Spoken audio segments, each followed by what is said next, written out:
La forêt amazonienne, un lieu mystique, rempli de secrets qui inspire les plus grands récits. La recherche scientifique, un monde fascinant, rempli d'interrogations, qui fait rêver les plus jeunes esprits.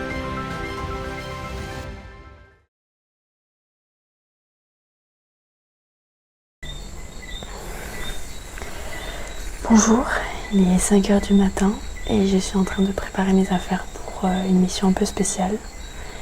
Je pars à 6h du laboratoire pour rejoindre la station scientifique de Pararé, au cœur de la réserve naturelle des Nouragues, en plein milieu de la forêt amazonienne et loin de toute activité humaine.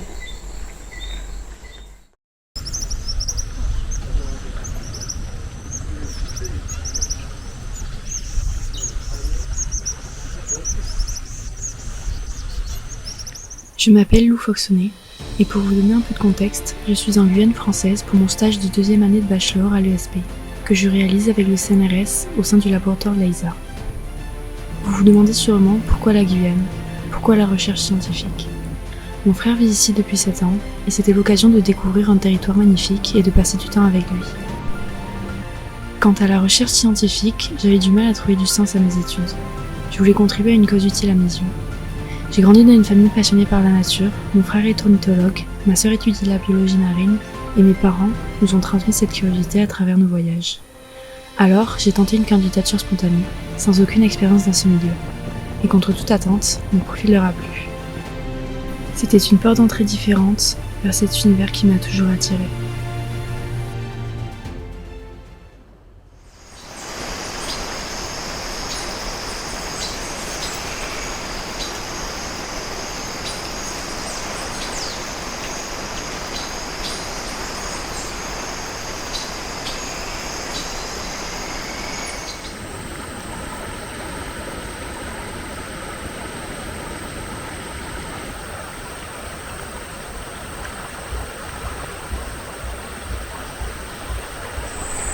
Alors nous sommes bien arrivés à la station scientifique de Pararé. Donc on y dort une nuit et demain on repart pour la station scientifique de Dinselberg qui est à 4 heures de marche. Pour arriver on a mis beaucoup moins que 6 heures, on a mis que 3h30. L'eau était haute donc ça a facilité le voyage, c'était agréable. On entend souvent parler du monde de la recherche, mais on sait rarement comment il fonctionne concrètement. Parfois, cela peut même sembler assez compliqué. Pour faire simple, le LAISA, Laboratoire Écologie, Évolution, Interaction des Systèmes Amazoniens, est un laboratoire qui regroupe différentes institutions, comme le CNRS, Centre National de Recherche Scientifique. C'est un peu leur point de départ, leur base, l'endroit où les chercheurs développent leurs projets sur le long terme. Une station de recherche comme celle des Nouragues, c'est différent. C'est un site en pleine nature conçu pour accueillir des missions ponctuelles. Des chercheurs du monde entier y viennent pour mener des expériences ou faire des observations, mais ils n'y restent pas en permanence.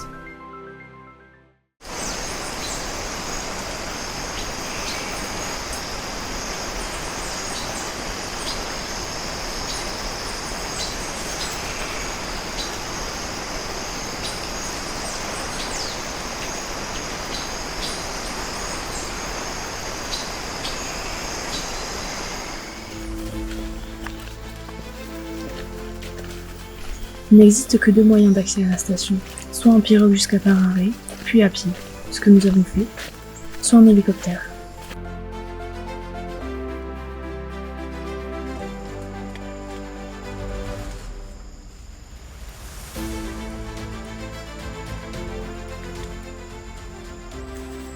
Ma mission de 8 jours en station représente une occasion unique.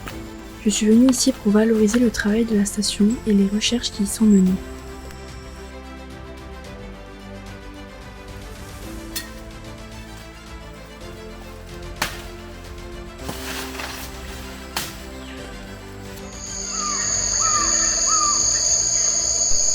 Ce que j'apprécie le plus dans mon stage, c'est le lien que je tisse entre le pôle communication et les chercheurs.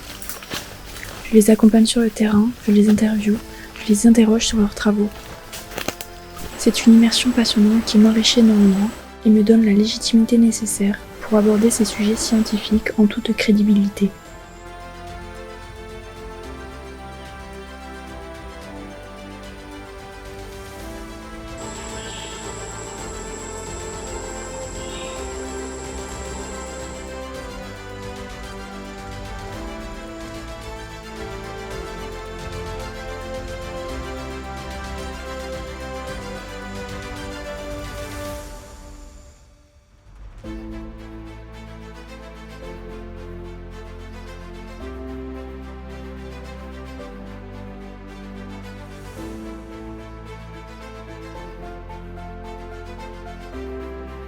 Ces stations sont totalement autonomes, elles produisent leur électricité grâce à une turbine hydraulique et à des panneaux solaires. Et l'eau est récupérée directement via l'écoulement naturel. Pour le reste, nourriture, matériaux, etc., des ravitaillements sont effectués à chaque vol d'hélicoptère. Les petites. Alors, je m'appelle Bran Leplat, je travaille pour le CNRS dans la réserve des Nouragues sur les 2 camps scientifiques qu'ils ont. Ma référent de camp, du coup, ça va de quand on n'est pas sur le camp, c'est préparer la logistique pour monter en station, ravitaillement notamment, matériel. Et après, sur le camp, c'est l'entretien des bâtiments et du camp en général, que ce soit des petites réparations, que ce soit des constructions de bâtiments, entretien des sentiers forestiers et du matériel global. Et après, quand il y a les scientifiques, ça va être les accueillir, les briefer sur comment ça se passe la vie sur le camp, les briefer sur la sécurité, les aider dans leur zone de travail, à leur travail en général. S'ils cherchent tel ou tel environnement, je les guide. Je fais aussi guide forestier et je gère le facteur humain sur le camp, à gérer un groupe plus ou moins nombreux. Ça peut être une personne à 20 personnes.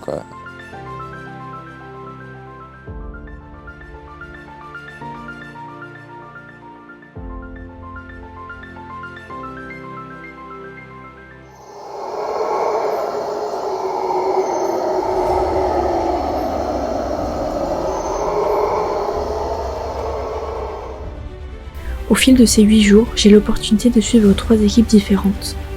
J'ai rencontré un entomologiste, spécialiste des menthes, accompagné d'un grimpeur spécialiste de la grimpe en canopée. Je m'appelle Nicolas Moulin, je suis entomologiste indépendant depuis bientôt 20 ans et ma spécialité, ce sont les menthes. Donc je suis venu ici pour étudier les menthes du sol à la canopée. Je m'appelle Mathias Loub, je suis grimpeur professionnel, éducateur de graines d'arbres, spécialisé dans les graines tropicales et l'assistance des chercheurs. Alors les menthes, ce qui les caractérise, c'est les pattes ravisseuses. La première paire de pattes avec des dents qu'elles peuvent refermer en fait sur la proie.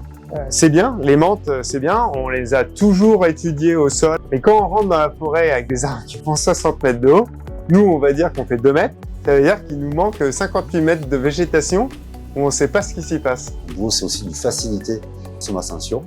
Je vais grimper jusqu'à la cime de l'arbre et après installer ces cordes de travail qui vont nous permettre de pouvoir graviter dans l'arbre. J'ai dit, on retourne en canopée et on va chercher des informations inédites. Et ça n'a pas loupé. Là, en 14 jours, on a fait tous les jours des données inédites de menthes à plus de 30 mètres, jusqu'à 55 mètres de haut. Et après, on se répartit le travail, c'est-à-dire que mon expérience me permet d'aller dans les endroits où on ne peut pas aller, Nicolas.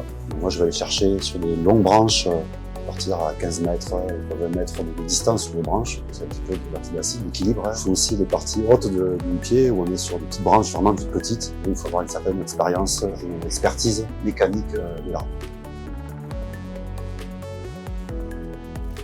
J'ai également suivi une équipe étudiant la fluorescence des arthropodes. Moi, je m'appelle Bernd Schollhorn, d'origine allemande, et je suis chercheur chimiste, professeur à l'université à Paris. Moi, je m'intéresse des molécules et leur interaction entre elles. Elles peuvent avoir une couleur, propriétés optiques qui sont très variées. Je m'intéresse depuis quelques années particulièrement des arthropodes. Les arthropodes sont des animaux qui ont des articulations, parmi lesquelles les insectes, les araignées et des scorpions.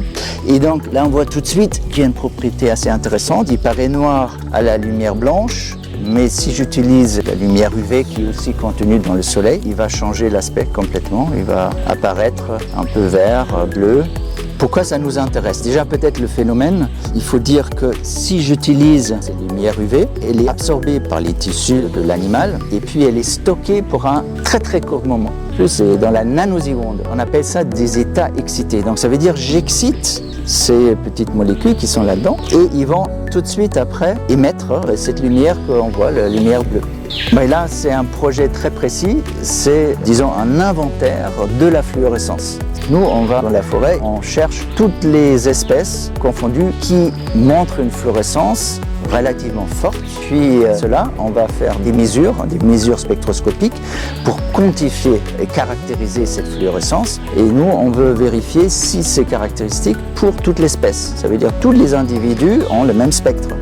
Ce qui permettrait à un moment de juste faire une mesure qui ne fait pas mal à l'animal et déterminer l'espèce. Et enfin, les passagers des sciences, 2 enseignants embarqués qui conçoivent des dossiers pédagogiques pour faire rayonner la science du terrain auprès des élèves. Bonjour, moi je suis Francine Brondex, Alors je suis écologue de formation, j'ai plutôt bifurqué vers l'enseignement. Donc je suis devenue enseignante de sciences de la vie et de la terre. Et ensuite j'ai repris des études, j'ai fait un master en communication scientifique. Moi je m'appelle donc Eric Bataillou, j'ai fait des études scientifiques aussi parce que j'ai un doctorat en sciences de l'ingénieur et je suis devenu professeur des écoles, je suis aussi le directeur de l'école et cofondateur de l'association Passager des Sciences. C'est une association qu'on a créée dans laquelle on est bénévole. L'idée qu'on a eue quand on a créé Passager des Sciences, c'est cette double passion. On aime bien la science et on aime bien la raconter. On s'est dit qu'on aimerait bien raconter la science de terrain. Comment ça marche, comment travaillent les scientifiques sur le terrain, comment on récolte des données. Et en particulier quand on est dans des milieux un peu compliqués, dans des milieux isolés. Parce qu'au-delà de la recherche proprement dite, il y a tout un tas d'autres métiers qui sont nécessaires pour que les scientifiques puissent travailler. Ce qui nous anime, c'est vraiment montrer cette science en train de se faire, au moment où elle se fait, rapprocher les élèves des scientifiques, regarder le travail que font les scientifiques, on regarde les programmes scolaires, et puis en assemblant les deux, en regardant ce qu'il y a en commun dans les deux, on va proposer du travail aux élèves, issus directement des données des scientifiques. Pendant mon temps libre, je transforme les informations recueillies sur le terrain en contenu de communication.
Je suis à mi-parcours de mon stage, et ce que je vous ai partagé n'est qu'un petit aperçu.